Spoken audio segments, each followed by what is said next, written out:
thermal power plant, base load plant. Isama ko na yun sa list kanina. Next, 38. 38. What is the maximum demand if the billing period is 30, given is load factor? Kung napansin nyo, ito rin po yung sa lecture. Ang hinahanap sa lecture natin is load factor. This time, given po ang load factor. Ano naman daw ang peak load? Diba? So, for 30 days, so malamang itong load factor na to is monthly. Kung niresolve nyo yung lecture natin sa problem set, ang answer dyan is 390 ba? Or 380? Check natin. So, this is monthly energy. Monthly energy. So, yung denominator is 30 times 24 hours. 30 days times 24 hours divided by peak load. Okay, so load factor monthly sa mga residential sa atin, okay, usually nagbabayad talaga tayo every 30 days or monthly. So, yung load factor na 71.3% is monthly load factor. Ito rin yung nabasa natin na kilowatt hour of energy. Yan. Energy po ang kilowatt hour. So, 200,000 kilowatt hour divided by 30 times 24 hours divided by unknown peak load. So, look at the cancellation of units. Natira pong unit is in kilowatts. Yun yung ating final answer. Yan kilowatts. Kaya pag hindi mo kabisado yung formula, diba kahit sa ESAS nga po, yun yung turo namin sa inyo. Pag di kabisado yung formula, unit analysis. Mabisa yun. Kasi mayroon namang choices. Yun yung guide mo sa pag-a-analyze. Yung choices. Ano bang unit ng choices? Diba? Cancel ka na lang ng units. Ano ba? Magta-times ka ba o mag-divide? Para mapalabas mo yung unit na kilowatts. Parang ganun.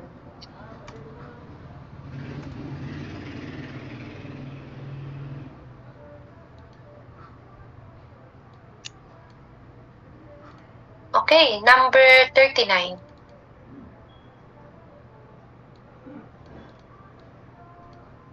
So, ang peak load niya umabot ng 390 kilowatts yung customer. Siguro, tuwing Sabado, ganyan yung load niya. 390 kilowatts. Or linggo. Kasi diba, pag linggo, nasa bahay lahat ng tao.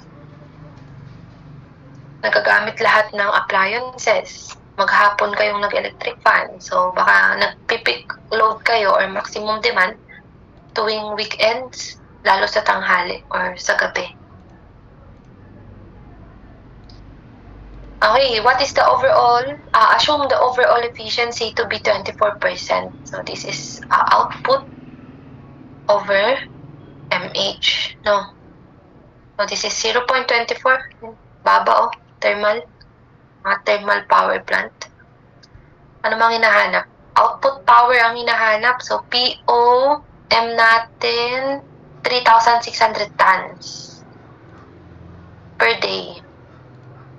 And then, heating value, 10,000 BTU per pound. Okay, final answer natin, as you can see po sa choices, is naka-kilowatts. So, mag-multiply tayo dito na naka-megawatts. So, this is 3413 BTU is 1 kilowatt hour. No? Okay, so, ano pa? Dapat kilowatts lang matira nating units. Kung napansin nyo, wala pa pong nag-cancel. Ito pa lang. BTU, tsaka BTU. Pag-cancelin natin yung tons tsaka pound. So, 2,200 pound is 1 ton. No? So, cancel pareho. Pounds, ton. Meron pa yung day tsaka hours. Pwede pang mag-cancel yan. Yung day tsaka hours. Let's have here last conversion factor. 1 day is 24 hours. Ayun, okay na. Cancel day tsaka day. Hour dun sa taas, hour dun sa baba. Natirang unit ito kilowatts. So, yan na yung ating final na unit para sa PO. Naka-kilowatts. Ilan ba yan? 0.24 times 3.6.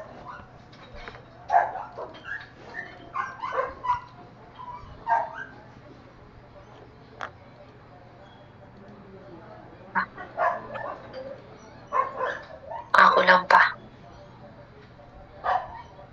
Okay, so we have 232,054. 232,054 kilowatts. So move tayo ng tatlo. So we have 232 mega naman to. Watts. Ayan, so yung nearest answer na lang piliin natin, no? This must be 232. Huwag na nating i-troubleshoot. So nearest answer. Letter A, sagot natin dyan. Baka may typo error lang.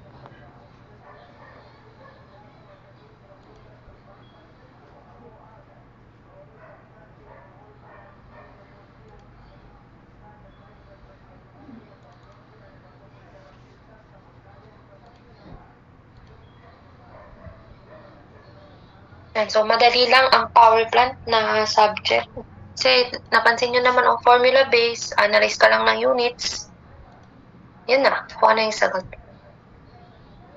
Unlike yung mga nagdaan nating mahirap talaga yun eh. Meron na tayo niyan, magnetic. And then solar.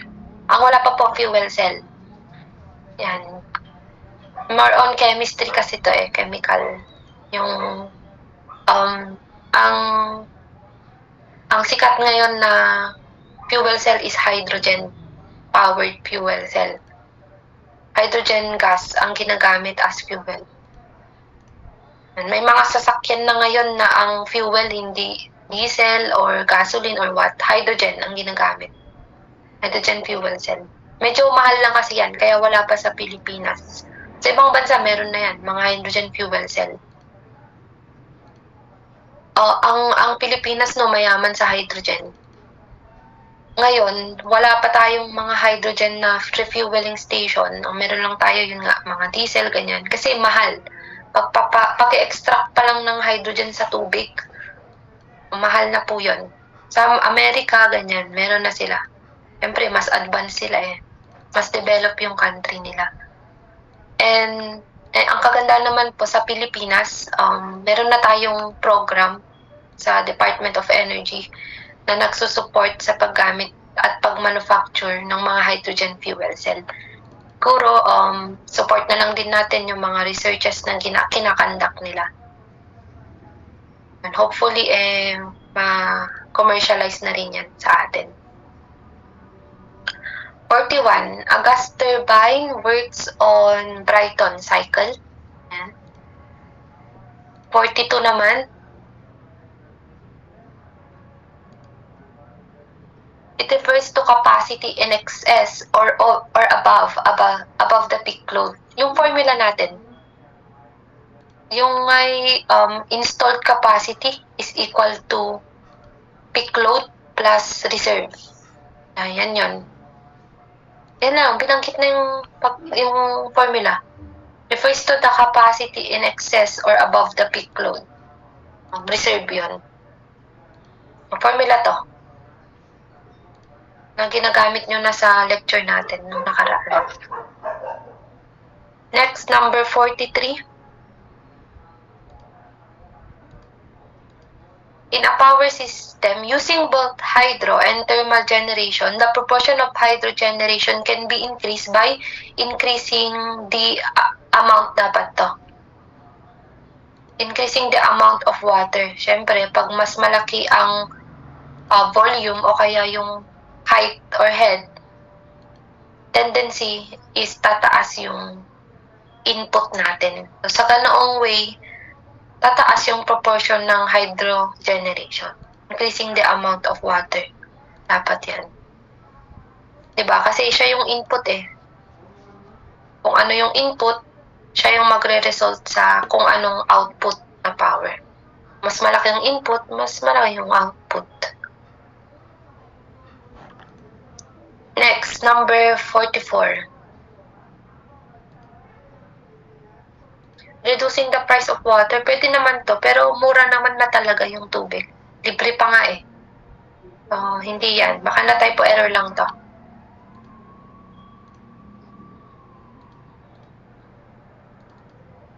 Last na ba to na solving? Okay, last 3 solving, 44. The plant has load factor of 80%. How much coal is burned per day? Ang given, heat rate. Nasa lecture ba to? I'm not sure, pero solve na lang natin. So, input over output.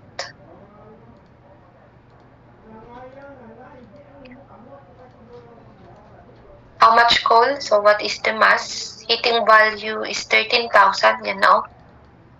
Heating value ng coal. And then, output, ano ba? Ang gustong output. Okay, so walang binanggit kung anong output. Ito na lang, pagbasehan natin itong daily load factor niya. Load factor is 80%. Peak load ng planta is 50 megawatts. I repeat, itong parang rating ng planta is installed capacity.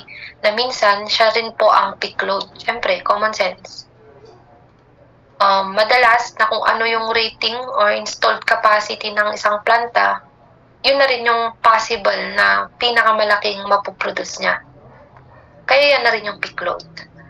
Okay, so using load factor formula, kunin natin yung average. Usually kasi, di ba, pag tatanungin naman tayo kahit sa statistics, anong mas gusto mong pag-summary ng grado mo? Average or peak? Diba? Kung papipiliin tayo, ang pinakamaganda po na pang-measure ng data is mean or average. Hindi median. Minsan, applicable yung median tsaka mode, pero most of the time, average tayo. I believe, aware naman kayo doon, yung mean or average. Mas prefer natin yun. So, same din dito. Instead ng ilagay mong output power is 50 megawatts, peak load po yan. So, ang kunin mo average, no? Given naman yung load factor. Buti sana kung wala yan, yung load factor. Ang i-output ko, 50. Diba? Pero dahil given yung load factor, isolve natin yung average. So, we have average load of 40 megawatts. Yan na yung aking output. So, 40 times 10 raised to 3 kilowatt. So, again, pagtugmain nyo lang, kilowatt hour doon, kilowatt pa lang dyan. So, kulang pa tayo, no, nang i-multiply. So, sabi dito is in a day. Okay, so, times 24 hours. Para consistent. Yun lang yung guide natin sa, sa ganitong mga problem. Unit analysis. Kilowatt hour doon, so kilowatt hour na rin po tayo dito. Pwede na mag-cancel. Parehong nasa denominator. Cancel. Cancel. So, ano pa? Ang dapat nating pag-cancelin? Yung ating numerator, no? So, cancel na po yung numerator, BTU, and then BTU. So, okay na doon. Doon na lang, itong pounds. Ang gusto nating sagot is kilopounds. Ay, okay na pala yan. So, KIPS stands for kilopounds. Kilopounds or KIPS. Diba? Okay, so okay na to. Paki-type na lang. Ang makukuha nyo po is 738,400 pounds. Tama ba? Check ko na lang. Nga pala mali.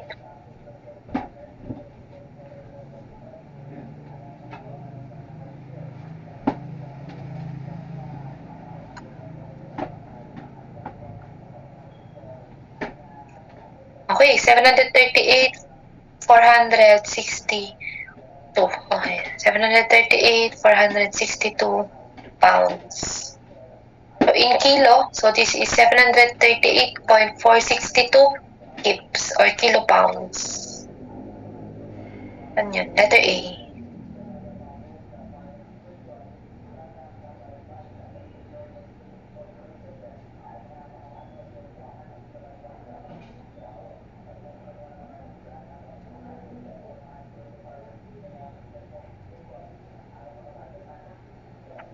Number 45 na tayo.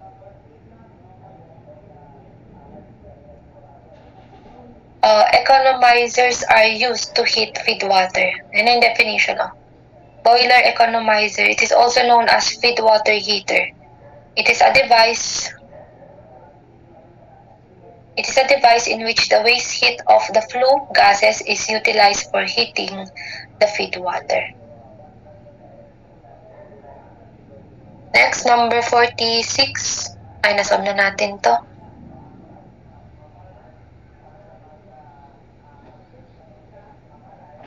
May 46 yan. Picturean nyo na din. 47 na tayo. For a given head, the diameter of the runner of a hydraulic turbine is 10. So we have two conditions dito kung napansin mo. Sa first condition, ang diameter is 10 meters at ang output power niya is 200. Sa second condition naman, increase by, sabi dyan, increase by 15. So ang dito natin, dati siyang 10 meters, mag-increase daw tayo ng 15. So 25 meters siya, no? And then ang P2 ang hinahanap. Okay, isip ka ng formula, ano bang relationship ng power sa diameter ng ating turbine? Nandito yun, sa unahan. Yan, ano bang relationship ng power sa diameter ng turbine? Square ng diameter ang power. Okay, so yan, yung gagamitin nating relationship dito, So we can conclude that power is directly proportional to the square of the diameter. Pwede natin yung gamitin. So mag-ratio tayo. P1, P2 is equal to D1 square, D2 square. So sa taas, parehong 1. Sa baba naman, parehong 2. Then substitute.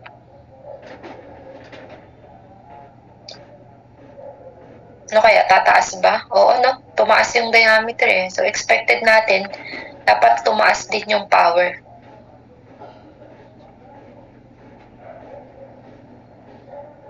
Okay, so ang sagot is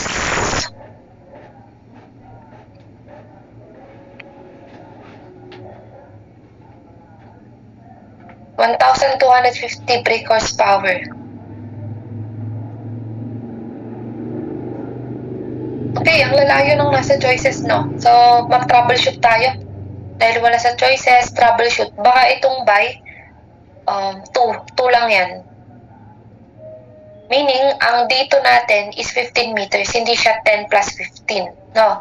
So, ang troubleshoot neto, dapat ang dito ay 15 meters lang. Sabi dyan, if the diameter of the runner is increased to 15, not by. So, 15 meters dapat ito. Pag ito ba, 15 meters, anong lalabas na sagot?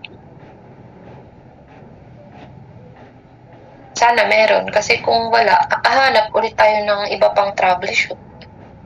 And 450. Meron na siya sa choices. Okay, so yun na. Okay na tayo dun. Yan na yung sasagot ko. C. Ang troubleshoot niya, not by, kundi 2. Dapat.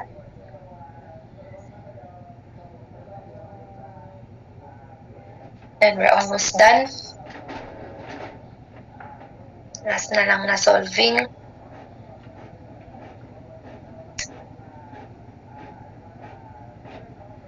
Kaya hanggat kaya nyong magkabisado ng formula, ito kabisado nyo po yan. Mga hinighlight ko. Kasi paano pag ratio lang pala yung tanong, like yung sinolve natin. At least alam nyo, sakali. Okay, number 48. When on load on a thermal unit is increased, fuel input is increased, syempre. Tumaas yung load mo, kumbaga yung susuplayan.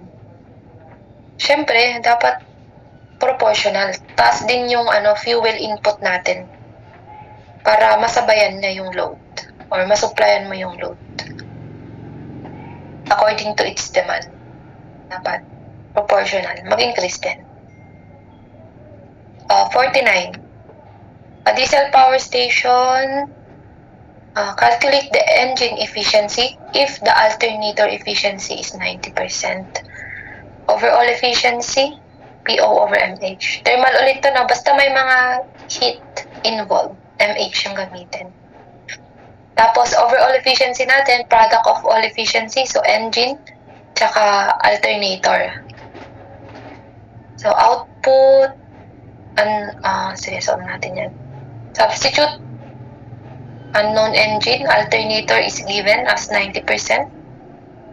Output power, sabi dyan, per kilowatt hour. So, 1 kilowatt hour lang daw ang output. M natin, 0.28 kilogram. Ayan. Times heating value of 10,000 kilocalories per kilogram din. Okay, left side ng equation is unitless. So, make sure right side, yung buong to, maging unitless din. Gawan natin ng paraan using this conversion factor ulit. 860 kilocalories is 1 kilowatt hour. So, all units will cancel. Diba? So, wala nang natirang unit. Unitless ang efficiency. 0.341. Letter D.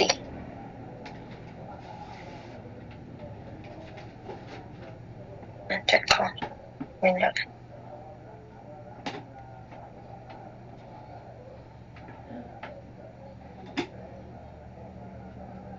Oo, yan. 0.34.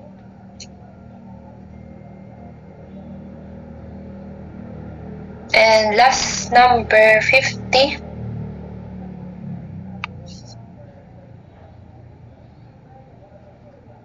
Okay, number 50 is, which of the following methods of generating power from the sea is more advantageous? Tidal power.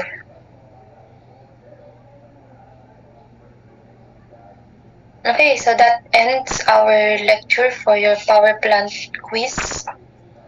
And in case na lang po may mga tanong or clarification sa mga sinolve natin, message nyo na lang po ako ng